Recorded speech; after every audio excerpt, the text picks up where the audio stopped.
Japan, chain of islands perched on the Ring of Fire. Earthquakes, tsunamis, volcanoes, and somehow also Zen gardens. The place that gave us samurai, sushi, and salarymen working themselves to death. How did these volcanic rocks become the world's third largest economy? Let's decode this island enigma. Way back, no Japan, just ocean. Tectonic plates, having a slow motion collision. Pacific plate diving under Eurasian plate. Volcanoes erupting. Islands erupting like acne on Earth's face. Still happening actually. Japan grows a few centimeters yearly. Also shakes constantly. 1,500 earthquakes annually. Most barely noticeable. Some very noticeable. Living on the Ring of Fire means accepting the ground might betray you anytime. Ice Age arrives.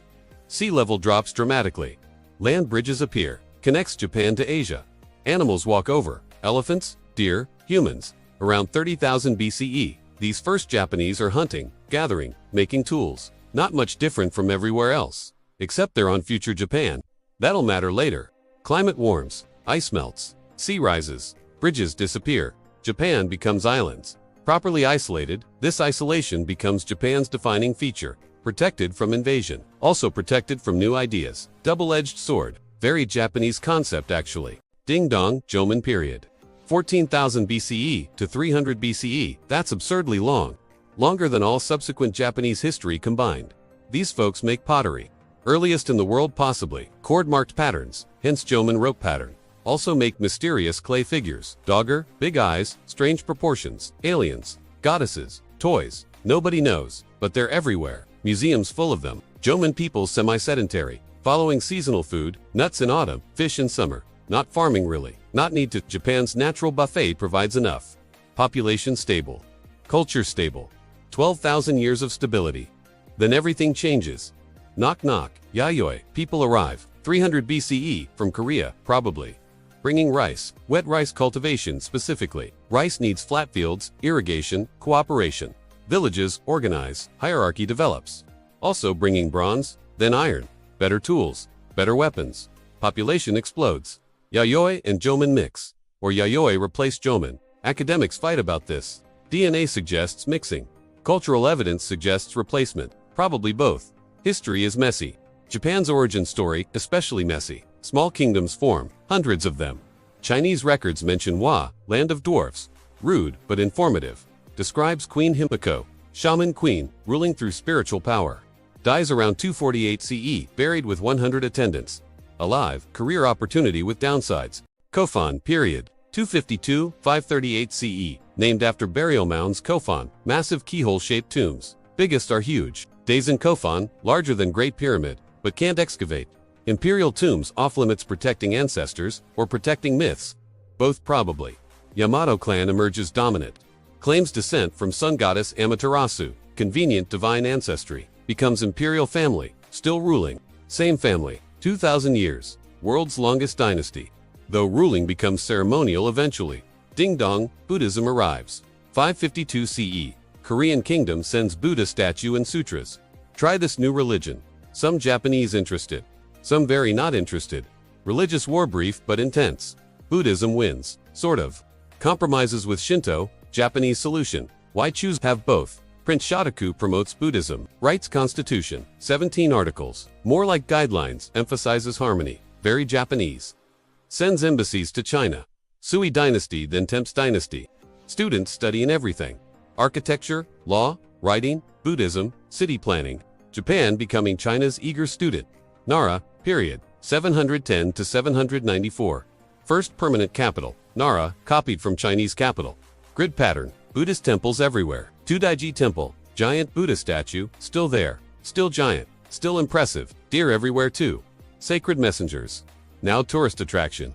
Bowing for crackers. Capitalism wins. But Buddhist priests getting political. Too political. Emperor worried. Solution, move capital Heian, period. 794 to 1185. New capital Heiankyo. Modern Kyoto. Peak of classical Japanese culture. The tale of Genji written. World's first novel. Maybe, certainly first psychological novel. Author Murasaki Shikibu. Court lady. Women dominating literature. Men write in Chinese. Women write in Japanese. Japanese wins. Court life ridiculously refined. Poetry competitions. Incense guessing games. Sleeve color coordination crucial. Wrong shade ruins reputation. Aesthetic obsession extreme. Cherry blossom viewing, moon viewing, snow viewing, everything viewing. Meanwhile, outside capital, different story. Provincial warriors rising, samurai emerging. Not noble warriors yet, just armed tax collectors. Good with bows, horses, swords, secondary. Hollywood lead, protecting estates from bandits. And other samurai. Private armies forming court losing control. Doesn't notice, too busy with poetry.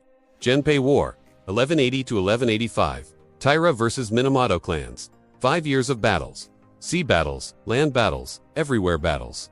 Minamoto wins. Yoritomo becomes shogun. Military dictator.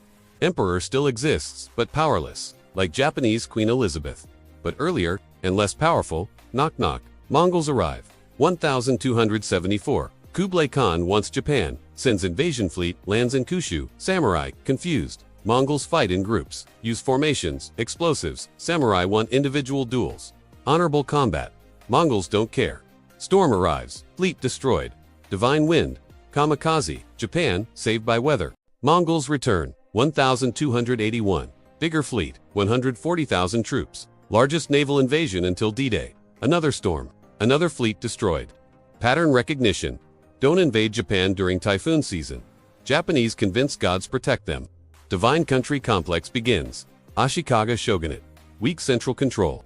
Regional lords, daimyo gaining independence. Country fragmenting, when in war. 1467 to 1477. Kyoto burns. Nobody really wins. Warring states period begins. Sengoku, constant warfare, but also cultural flowering, tea ceremony. Zen gardens, no theater, violence, and beauty. Very Japanese combination. Ding dong, Europeans arrive. 1543. Portuguese shipwrecks on Tanegashima, carrying firearms. Matchlock muskets. Japanese impressed. Very impressed. Within months, making copies. Within years, making better versions. Japanese learning curve. Vertical Christianity follows. Francis Xavier, 1549. Jesuits preaching. Some success. Especially in Kyushu, daimyo converting for trade advantages.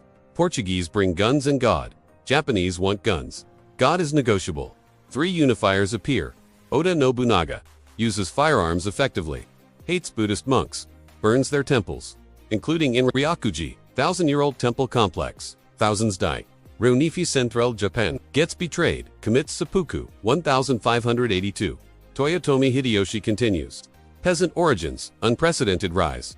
Completes unification. Goes crazy, invades Korea. Twice, fails twice, dies. Leaves 5-year-old heir. Recipe for disaster. Tokugawa Ieyasu, patient, strategic. Wins Battle of Sekigahara, 1600. Becomes shogun, 1603. Establishes Tokugawa shogunate, moves capital to Edo. Modern Tokyo, rules through control. Extreme control. Knock knock, Christianity banned. Brutally suppressed. Foreign trade restricted. Then eliminated. Sengoku, closed country policy. 1633 to 1853, only Dutch allowed. On artificial island, Dejima, in Nagasaki. Once per year, Japan locks doors. Pulls curtains, ignores world peace follows. Pax Tokugawa. No wars. Cities grow. Merchants prosper. Samurai become bureaucrats. Swords, decorative. Culture explodes. Kabuki theater. Bunraku puppets. Ukiyo-e prints. Hakusai's wave. You know it. Haiku poetry. 17 syllables. Maximum meaning, minimum words. But world-changing outside. Industrial revolution. Steam power. Modern weapons. Japan frozen in time. Samurai with swords while world builds battleships. Ding dong. Commodore Perry, 1853. Black ships, American steamships. Tokyo Bay. Open up or we'll open you. Not subtle. Gunboat diplomacy literal. Japan realizes problem. Big problem. Medieval military meets modern warships. Outcome obvious. Treaties signed. Unequal treaties. Ports opened. Sovereignty compromised. National humiliation. Something must change. Everything must change. 1868. Meiji Restoration. Actually revolution. Shogunate overthrown. Emperor restored. 15-year-old Meiji puppet initially. Reformers running everything. Slogan. Rich country. Strong military. Fukoku Koiho. Modernization at breakneck speed. Yesterday's samurai become today's industrialists. Western experts hired. Constitution written. Railways built. Compulsory education. Military conscription. Samurai class abolished. Swords banned. Imagine telling warriors they can't warrior anymore. Satsuma Rebellion. 1877. Last samurai stand. Government wins. With modern army against swords.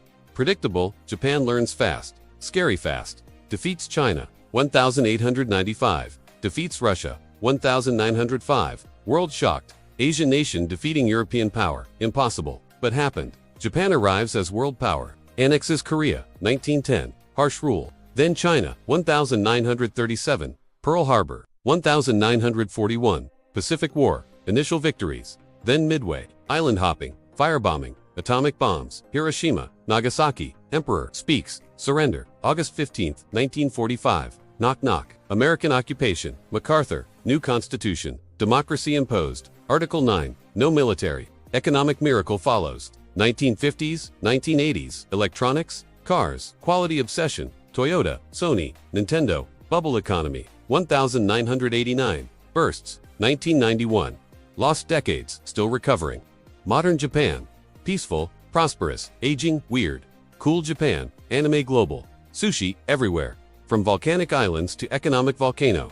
From samurai to salaryman. Still on Ring of Fire. Still standing. That's Japan. Island nation became global player. Traditional yet hypermodern. Contradictions everywhere. Makes perfect sense. To Japanese sayonara.